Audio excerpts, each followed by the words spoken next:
Le gris.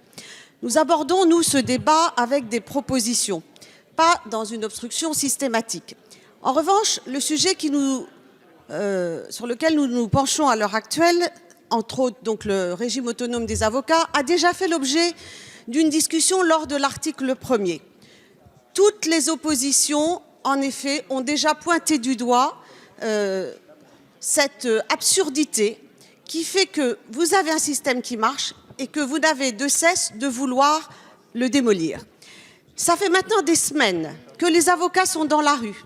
Une manifestation comme on n'en a jamais connue. Une mobilisation à nul autre pareil. Une mobilisation d'ailleurs qui va prendre, on vient de le découvrir, une journée nationale le 12 mars prochain.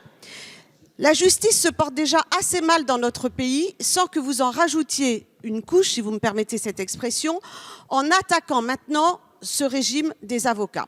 Il a été rappelé ici le rôle qu'il joue et en effet, de l'avocat, j'allais dire, le plus aisé au moins aidé, eh bien, à l'heure actuelle, tout le monde est contre cette proposition.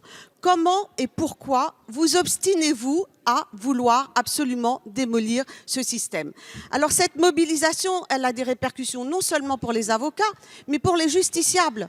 Parce que ces justiciables, à l'heure actuelle, ne bénéficient plus justement des audiences. Il y a, avec le système de grève, en ce moment, des personnes en grande difficulté. Et leur régime leur permet aussi, lorsqu'ils sont peu aidés, d'avoir une retraite, vous le savez très bien, de 17 000 € annuels pour ceux qui n'auraient pas, à la fin de leur activité, le montant nécessaire.